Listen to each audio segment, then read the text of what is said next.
Hi guys, Penny Rose Journals, how you doing? Okay, we are here today with a project, and I will preface this by saying this is in no way going to be a tutorial. This is probably only the second time I've ever done anything like this, and I just want to make myself a book. I thought I'd bring you along because you might be interested, but it's going to be messy, it's going to be awkward.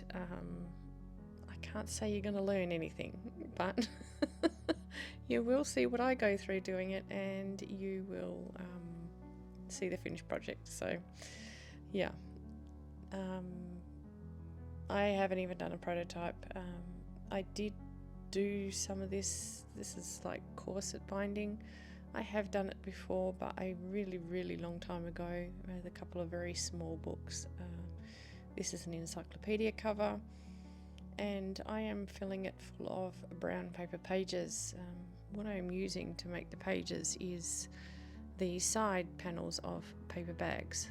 Now they are long enough to be perfect fit for the width of the book, but they are not wide enough to be the correct height, so I've staggered them.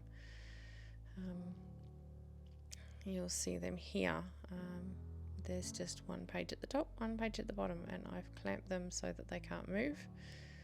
And once they're all sewn in, we will have staggered pages in our book. Now, this is a difficult way to bind because you're not securing in a signature and then moving on to the next one. You're trying to secure all your signatures in at the same time, stitch by stitch, and it's difficult. I'm making it a little easier by not doing both the top and bottom row at the same time. I'm just going to sew all the top row in, and then I'm going to move on and do the bottom row. So might not be the traditional way of doing it, but it looks just the same from the outside, and it's much easier than trying to get your head around where you have to bring stitches down and up and in the middle, and yeah. So this is the way I'm doing it. I will put a link to a video that I watched before I did this, and yeah, if you really want to learn how to do it, that's probably a good place to start. But if you want to do this corset binding, just get on YouTube and do a search for corset binding. Yeah, there's tons and tons of videos that will come up, and I'm sure you will find 100 or 200 that are much better in the way of tutorials than mine will ever be. So anyway, you can see what I'm doing. I am going in and out of these signatures at the top, and I am making sure my stitches on the outside of the book are slanted. So I'll go in the bottom of one signature, say, and then out the top and move over to the bottom of the next signature. Yeah, it just makes the stitches slanted, and then you can go back the other way and you get your cross. So anyway, I'll let you watch. Like I say, it's not a tutorial. There's tons better tutorials out there, but at least you get to see me do it.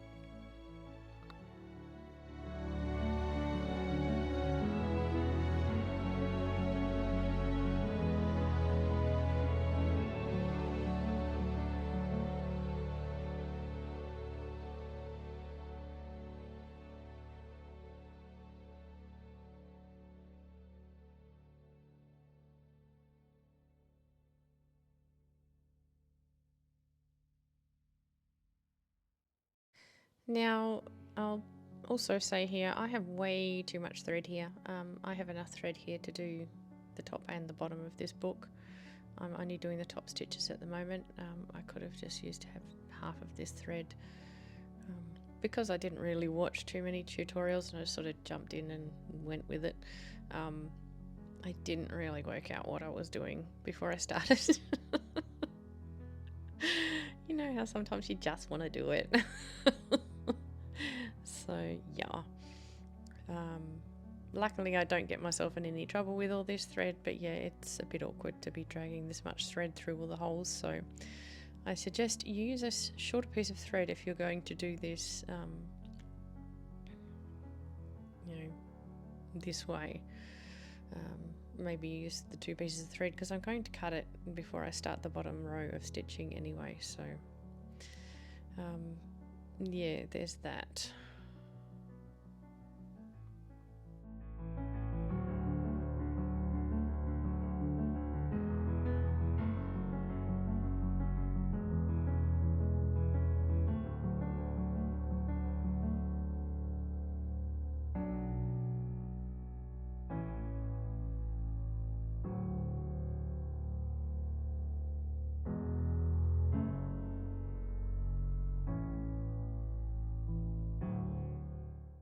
The major trouble I had with this, I think, in the end, was making sure it was all really tight. I'm still not sure how to get around that. I suppose if I watch a few more videos, I would find out. What I do suggest is, if you do want to try this, do go and watch some videos. Do arm yourselves with the knowledge of what it is you need to do to get it done, because yeah, like I say, I was just flying by the seat of my pants. I'd watched, I think, 2 videos partially. I didn't even finish watching them to see how they finish their binding. So yeah, arming yourself with the knowledge beforehand would definitely be of help here. Yeah, mine turned out okay. In the end of the day, look, it's just for me. I wasn't worried about this being not perfect, because I'm keeping this. This is a journal that I'm building for myself. So yeah, it doesn't have to be perfect. I'm not even, you know, looking for perfection here. As long as it holds together, I'm happy with that. So yeah, it worked out okay, but yeah, it's difficult to keep this as tight as you would like it to be. Definitely requires a little bit of fiddling towards the end to make sure your stitching is tight, and there is probably 100 better ways to tie it off than what I ended up doing. But again, if you go watch some tutorials, I'm sure somebody out there has the resources to help you. Okay, here I've completed the first row of stitches, and I am just going to spend some time just tugging on them at the back, basically sort of lacing them as tightly as I can, and then I'll tie them off and move on to the bottom set and basically do the same thing. Just go in the top stitch, out the bottom stitch, and make sure my stitches on the outside of the book are slanted. You'll notice that when I tied that off at the top, I left the strings a bit long and sort of tied a bit of a bow in it. It's not going to stay like that, but I just wanted the option to go back and tighten it up a little bit once the bottom was sewn in as well. I think you need a little bit of flexibility to be able to move the signatures around a bit, to find the holes and whatnot while you're sewing. So there's every chance you could end up loosening your stitching of your top row while you're doing that. So I just wanted the option to be able to go back and tighten it again.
Okay, I am done, and there we have it. There is the binding.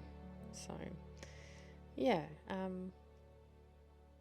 give this a go. It looks really good. The reason I wanted to do this binding was simply because I wanted this book to look a bit interesting from the outside. I didn't want to change anything. The pages are going to stay like this. I'm probably going to stick things to the pages. And I didn't want to change the cover at all. So yeah, it's basically all I did was take the signature block out of it and put a piece of fabric across the spine there. The cover has not been altered in any way at all. So, and I've got these sort of 3/4 pages just alternating. So yeah, very plain, very simple, which is why I wanted to do a bit more interesting sort of binding on the outside. So it just looks good sitting on the shelf. Anyway guys, I do suggest you try this. I think it looks really good if you've got an old book cover that you don't want to alter. But yeah, definitely go and find some good tutorials. I will put one in the description box below. Thanks for sticking with me today guys. I appreciate your company as always. I'll see you again tomorrow. Bye.